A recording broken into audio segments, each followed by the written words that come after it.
आज म यहाँ उपस्थित हुनुभएका सम्पूर्ण पत्रकार साथीहरूलाई यो मेरो नितान्त व्यक्तिगत यो पत्रकार सम्मेलनमा उपस्थिति भइदिनु भएकोमा धेरै धेरै हार्दिक धन्यवाद दिन चाहन्छु।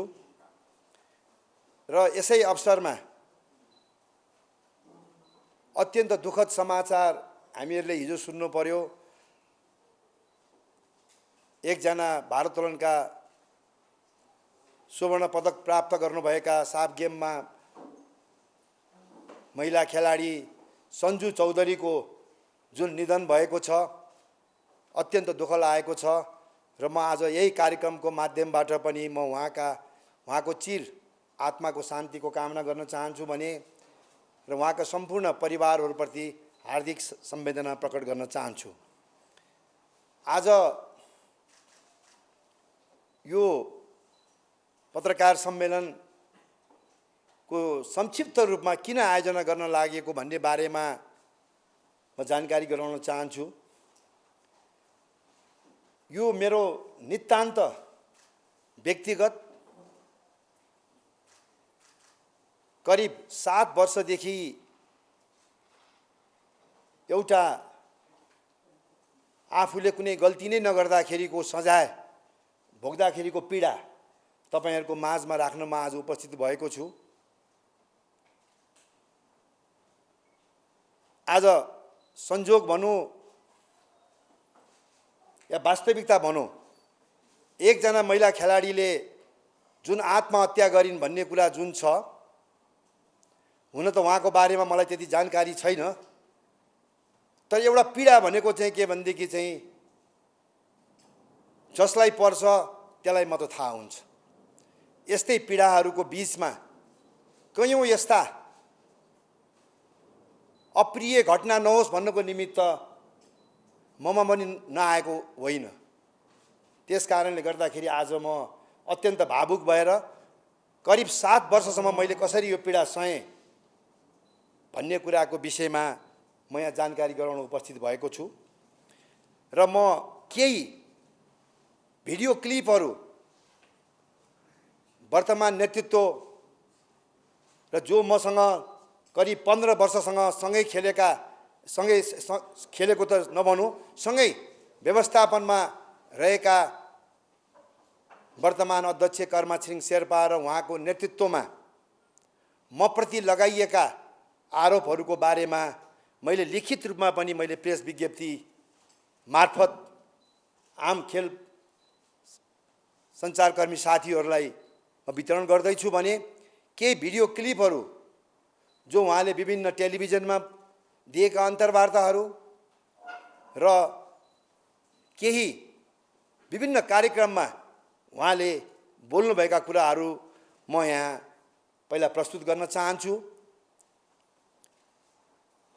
र सबैलाई एकपटक ध्यानपूर्वक कस्ता कस्ता आरोपहरू उहाँले लगाउनु भएको रहेछ एकपटक आम सञ्चारकर्मीहरूलाई पनि भ्रममा राखेर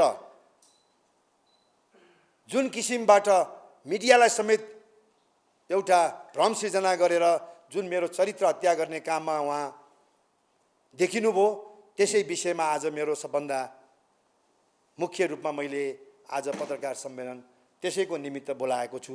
धेरै धेरै धन्यवाद। म एकछिन अब तपाईहरुलाई त्यो भिडियो क्लिपहरू देखाउन चाहन्छु।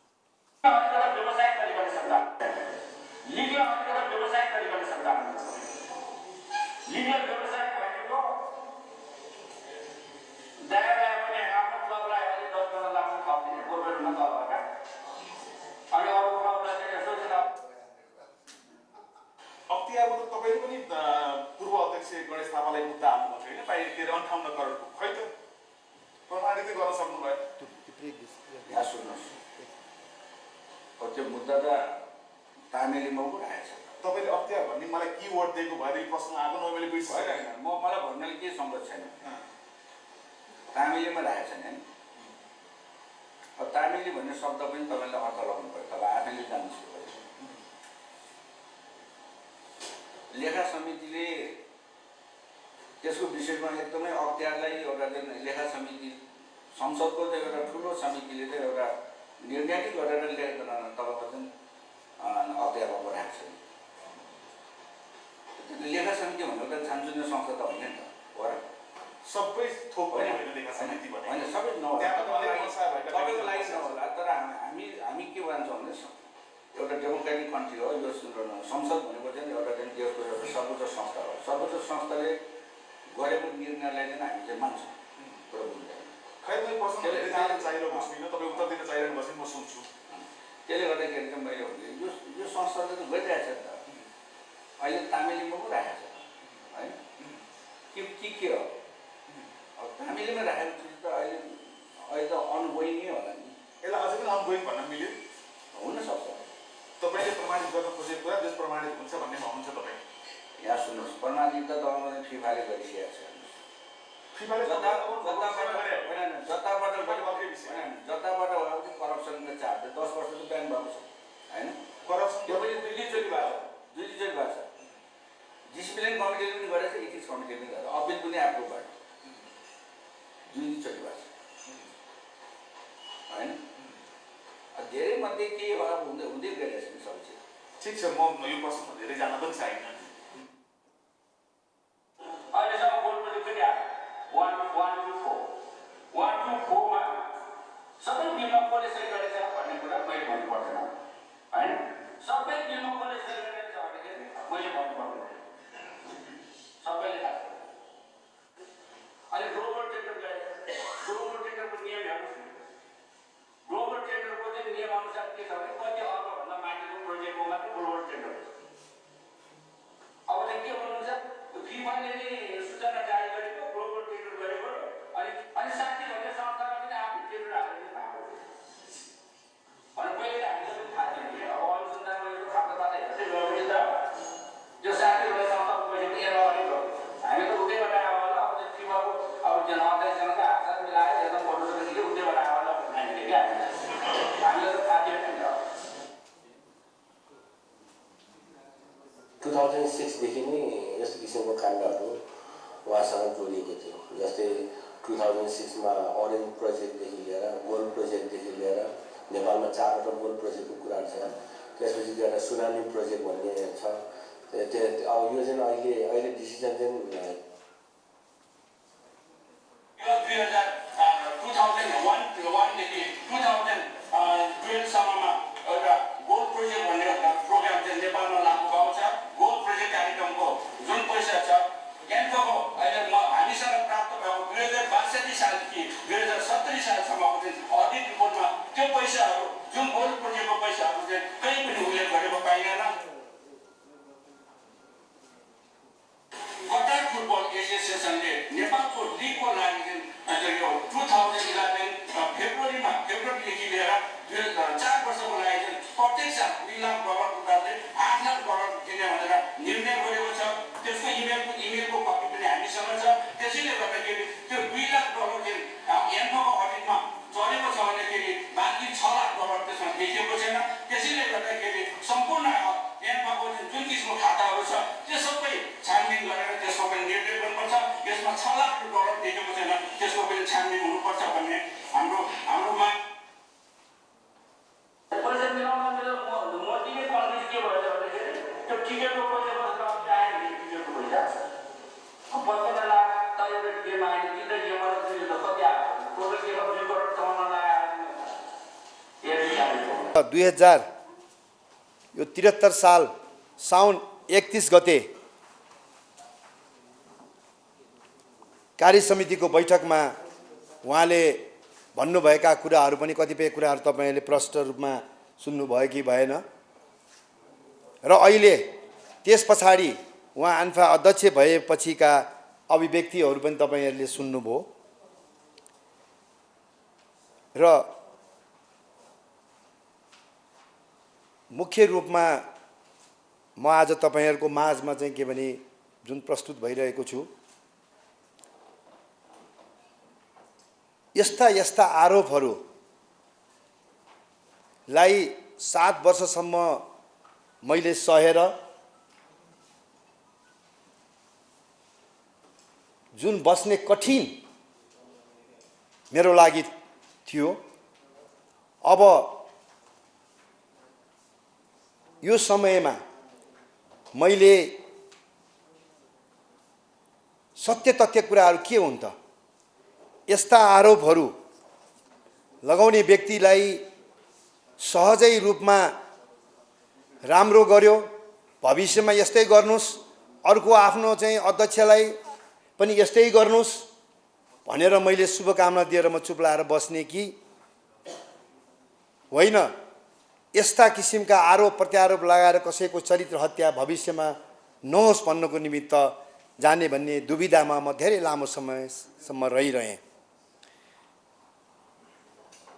केही समय मेरो स्वास्थ्यको कारणले गर्दाखेरि पनि मैले यो कुराहरू उठाउन सकिनँ। मैले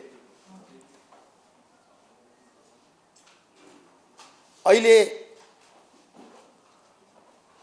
यो अवस्थामा म पुगेको छु कि भविष्यमा अब अहिलेको जेनेरेसनले त सबै कुराहरू सत्य तथ्य कुराहरू बिस्तारै थाहा पाउनेछन्। मैले आफ्ना पोस्टहरूमा धेरै कुरा राखेर चाहिँ क्लियर गर्ने मैले कोसिस गरेको छु। तर भविष्यमा आउने व्यक्तिहरूले त जुन आरोपहरू उहाँले लगाउनु भएको छ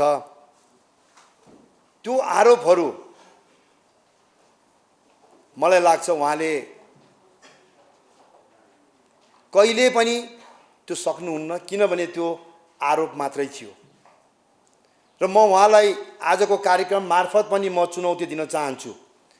एउटा मात्र उहाँले लगाएका आरोप, त्यसमध्येमा 20औं आरोप छन्। आज मैले त प्रमुख आरोपहरू मात्र मैले यहाँ प्रस्तुत गरेको छु।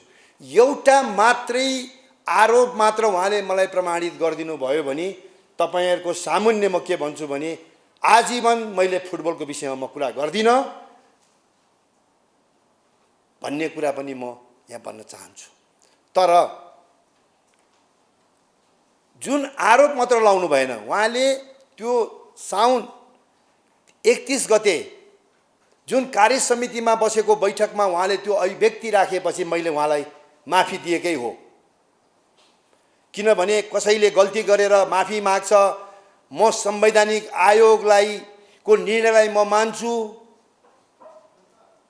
नेपालको ठुलो संवैधानिक आयोग हो, अध्यक्षज्यूले पूर्व अध्यक्षज्यूले गरेको कामको सराहना गर्छु भनेर जुन उहाँले अभिव्यक्ति दिनुभयो त्यसलाई मैले सकारात्मक रूपमा लिँदै म कमसेकम एउटा शान्त अवस्थामा थिएँ।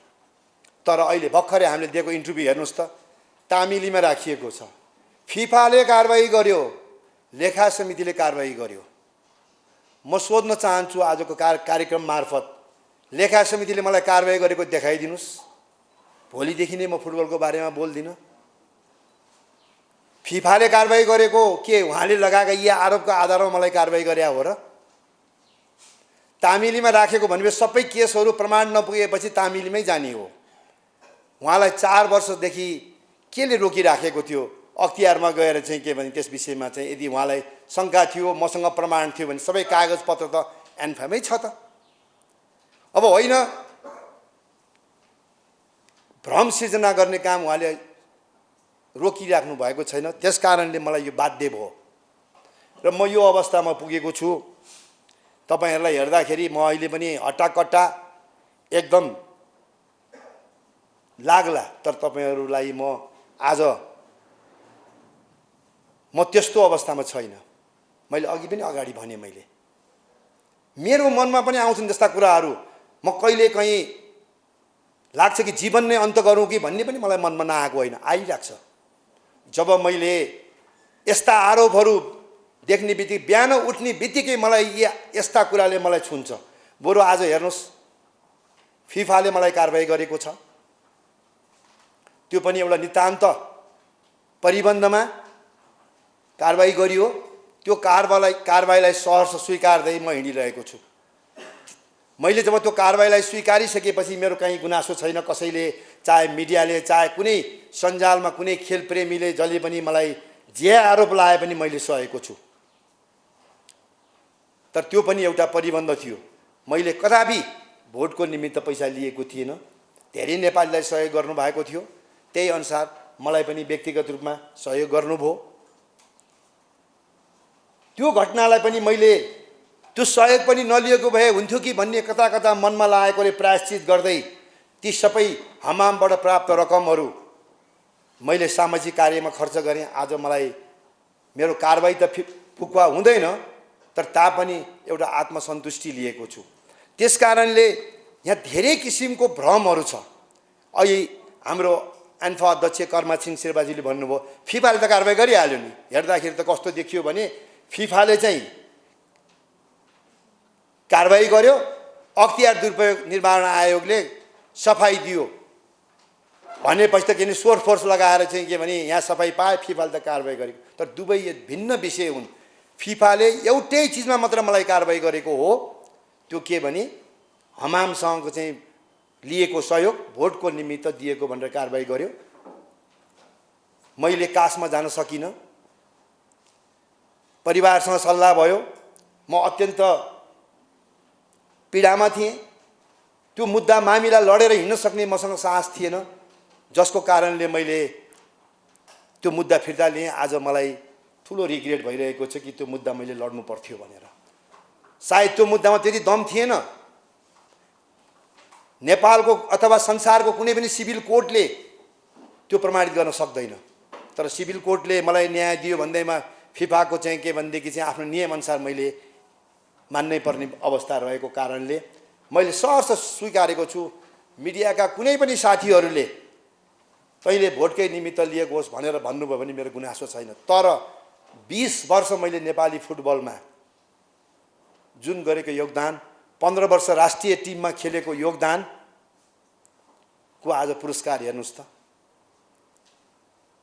अब यो विषयमा पनि म चुपै लागेर बस्ने अवस्थामा थिएँ, तर किनभने मेरो स्वास्थ्यको कारणले यो लडेर मुद्दा मामिला गरेर हिँड्ने अवस्था थिएन। तर अब म सोचेँ अब हुँदा हुँदा मेरो त नाति पनि जन्मिसक्यो। भोलि नाति स्कुलमा जाँदाखेरि मान्छेले प्रश्न गर्न सक्छन्, तेरो बुवाले त 58, तेरो ग्रान्डफादरले त 58 करोड भ्रष्टाचार गरेको ठहर गरेको थियो लेखा समितिले। आज म कर्मा छिरिङ शेर्पालाई सोध्न चाहन्छु, त्यो निर्णय लिएर आउनुहोस्, कहाँ छ? यो कुराहरू कमसेकम म मिडियाका साथीहरूलाई विनम्रपूर्वक हात जोडेर भन्न चाहन्छु, तपाईँहरूले कमसेकम एकपल्ट सोध दिनुहोस्। तपाईँले लगाएका आरोपहरूको बारेमा सोध दिनुहोस्। म विनम्रपूर्वक हात जोडेर म पत्रकार साथीहरूलाई भन्न चाहन्छु कि आज अखिल नेपाल फुटबल सङ्घ जस्तो अध्यक्ष गरिमाया पदमा बस्नेको व्यक्तिको चरित्र यस्तै हो। अहिले पनि उहाँ यो काममा उहाँ यति प्रोत्साहित हुनुहुन्छ, यति ह्याप्पी हुनुहुन्छ कि यस्तै गरेर हिँड्नुपर्छ भन्ने कारणले गर्दा अहिले कतिपय कुराहरू म गोपनीयताको कारणले मैले प्रकट गर्न चाहन्न। योभन्दा ठुला कृत्य कामहरू गरेर उहाँ हिँडिराख्नु भएको छ। कुनै दिन त्यो सार्वजनिक होला, तर अहिले गोपनीयताको कारणले म त्यो कुराहरू यहाँ अहिले भन्न सक्दिनँ। उहाँलाई प्रोत्साहन भइरहेको छ। आज मैले झुटो आरोप लगाएर गणेश थापालाई सिद्धाइदिएँ। त्यसको कारणले गर्दाखेरि म पत्रकार साथीहरूलाई यो अनुरोध गर्न चाहन्छु। र यसै सन्दर्भमा म के पनि भन्न चाहन्छु भने अब मैले हरेक बाटो मैले भने आज मैले अगाडि बढेँ भनेछु। सायद अगाडि बढ्दाखेरि के होला मलाई थाहा छैन। तपाईँहरूको माझमा म रहँला नरहँला, किनभने मेरो स्वास्थ्य मैले भने म ओपन हार्ट सर्जरी गरिसकेको व्यक्ति हो। 7 वर्षको एउटा दौरानमा भएको पीडा र आफूलाई चाहिँ भएको यो नचाहिँदो आरोपले गर्दा भोलि तपाईँहरूको माझमा रहँला नरहँला, तर म नरहेको अवस्थामा तपाईँहरूले त्यो बेलामा मेरो बारेमा केही बोल्नुभयो र गर्नुभयो भने त्यसको केही महत्त्व पनि नरहला।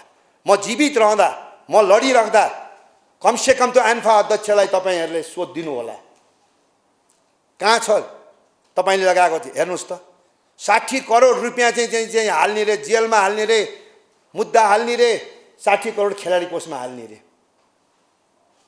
8 करोड रुपियाँ त हेर्नुहोस् त, मैले त त्यो के अरे आफू गेटमा बसी ब्ल्याक टी खुवाएर 8 करोड जम्मा गरिदिएर आज खेलाडीको तलब भत्ता त्यसैबाट खाइरहेको पैसालाई यो पैसा कहाँबाट ल्याइस् भनेर सोध्नुहुन्छ।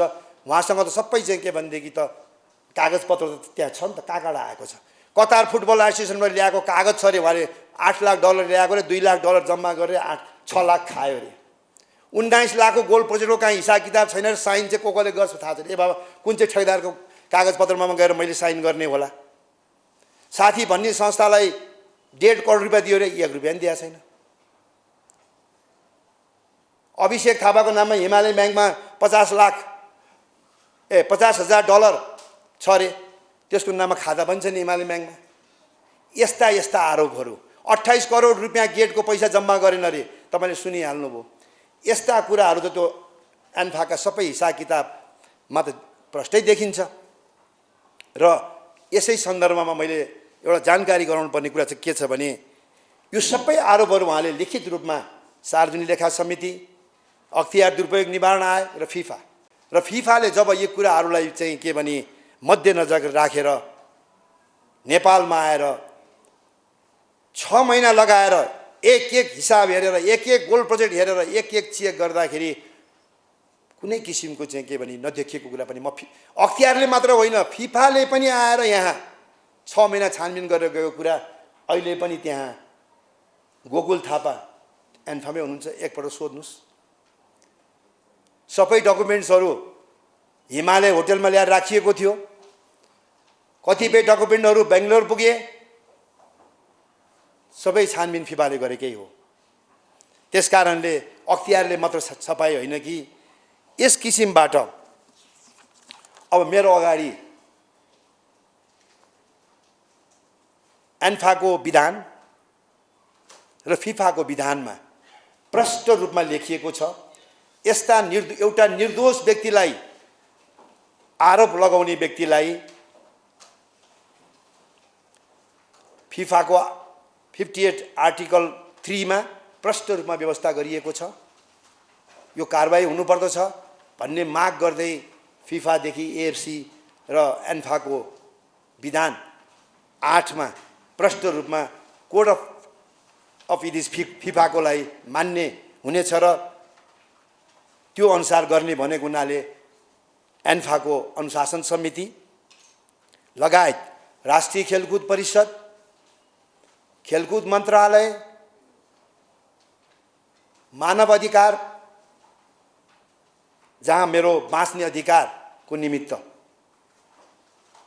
मानव अधिकार र आवश्यक पर्यो भने कतैबाट न्याय नपाए भने अदालत र नेपालको आधिकारिक खेल संस्था खेलकुद पत्रकार मञ्च र खेलकुद पत्रकार मञ्चमा नरहेका कोही साथीहरू हुन्छन्, व्यक्तिगत रूपमा पनि मेरो बारेमा आवाज उठाइदिनुको निमित्त मैले आज यो पत्रकार सम्मेलन गरेको। मेरो योगदानलाई आज म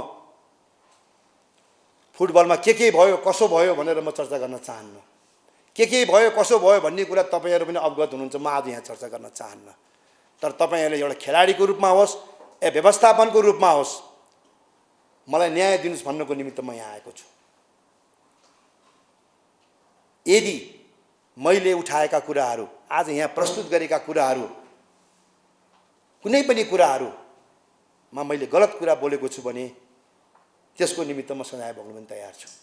होइन भने यो क्रम रोकिनुपर्छ भन्ने उद्देश्यका साथ म यहाँ आएको छु। अब यस विषयमा म आदरणीय पत्रकार साथीहरू, तपाईहरुसँग जहिले पनि कहिले कहिले तितामिठा कुराहरू पनि भए होलान्, नभएका पनि होइनन्, तर पनि हामी सदैव तपाईहरु पनि एउटा फुटबलको निमित्त लागिराख्नु भयो, म पनि लागिरहेको तपाईले देख्नु भएको छ र तपाईहरुलाई पनि गुमराहमा राखेर, किनभने म केही एकाध जो व्यक्तिहरू, म संस्था कुनै व्यक्तिहरूप्रति म लान्छना लाउन चाहन्न, एकाध व्यक्तिहरू मिसनको रूपमा लागे होलान्।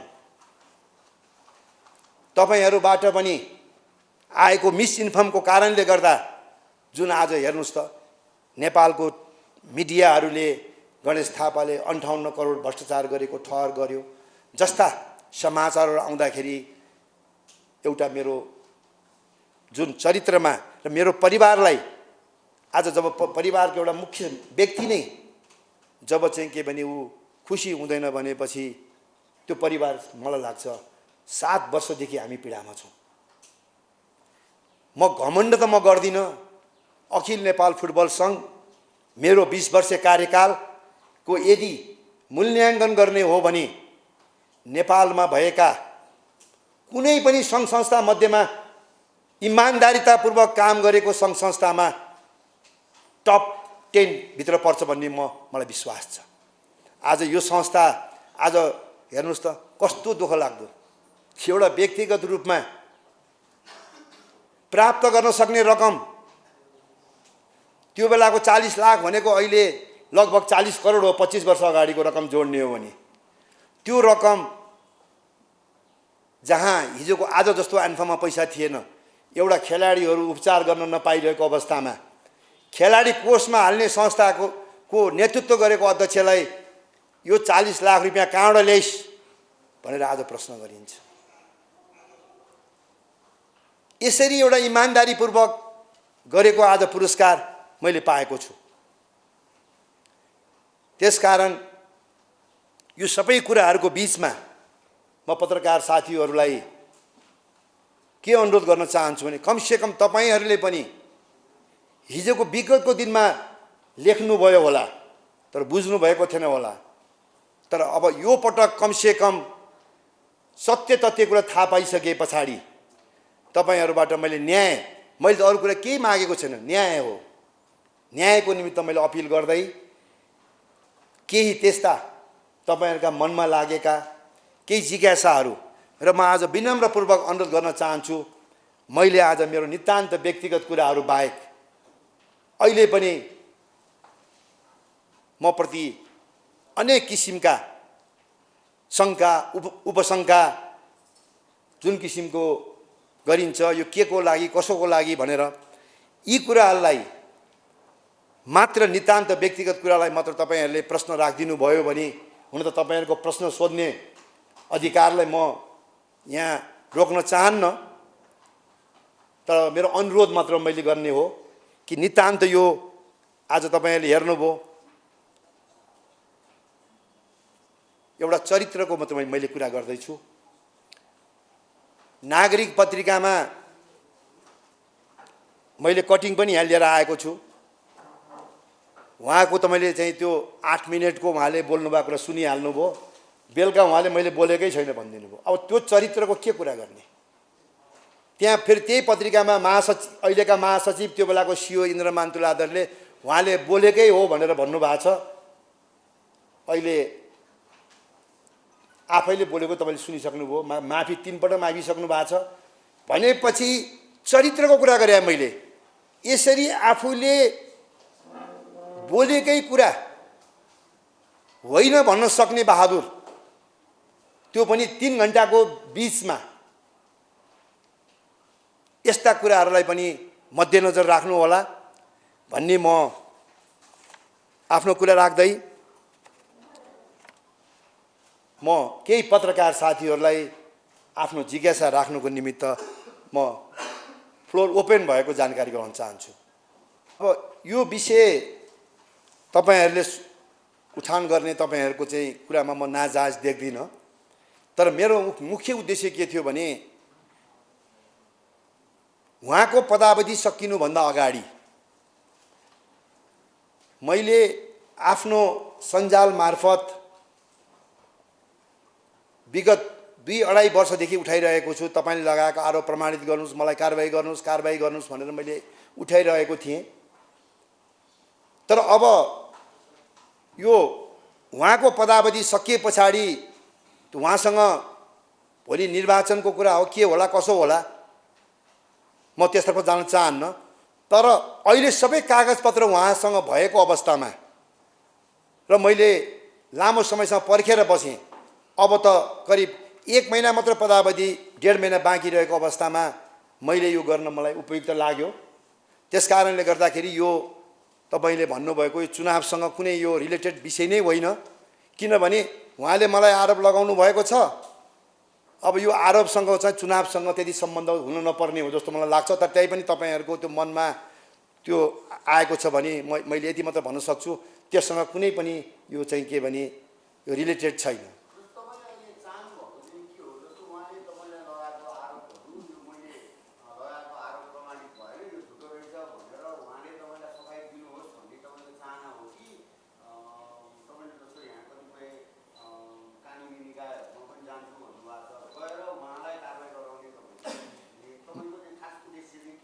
पहिला उहाँले जुन अभिव्यक्ति जुन एन्फाको चाहिँ कार्य समितिको बैठकमा राखेपछि मैले त्यसलाई सहजताका साथ मैले लिएको थिएँ।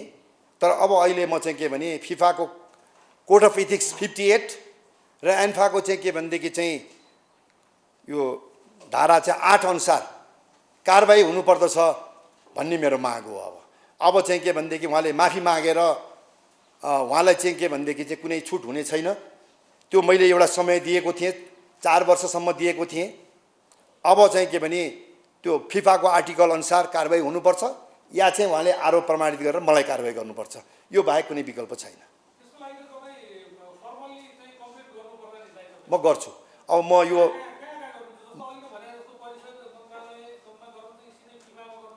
सबै निकायमा सबै म यो चाहिँ अब तपाईँलाई थाहा चाहिन्छ अहिले स्थानीय चुनावले गर्दाखेरि 1-2 मेरो चाहिँ यसलाई 3 गते जेठ 3 गतेदेखि मेरो चाहिँ के भने यो के अरे म सुरु गर्छु।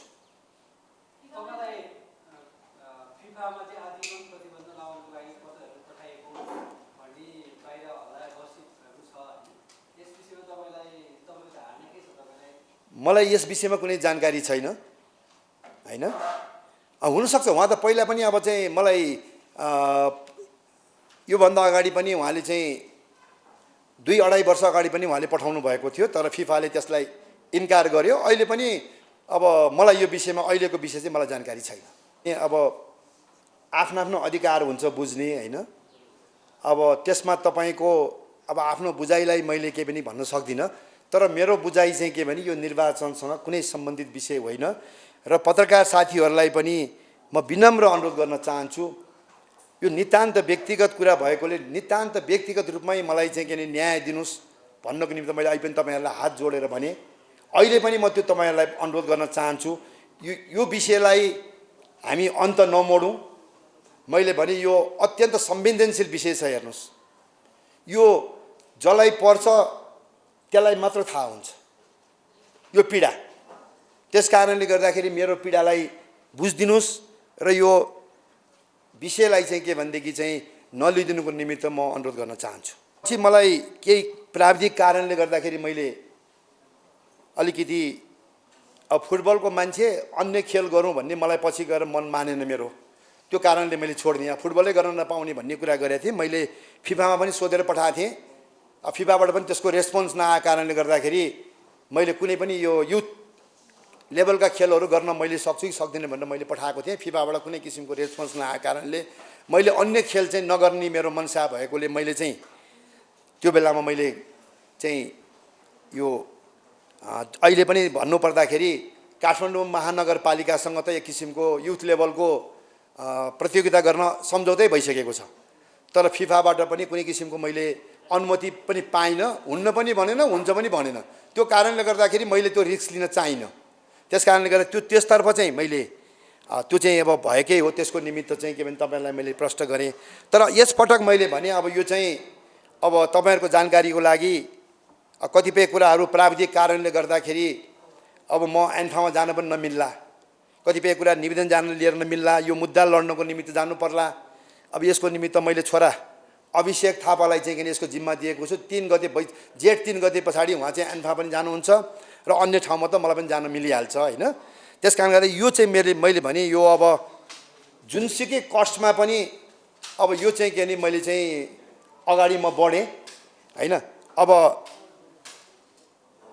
मैले यति मात्रै भने यस विषयमा।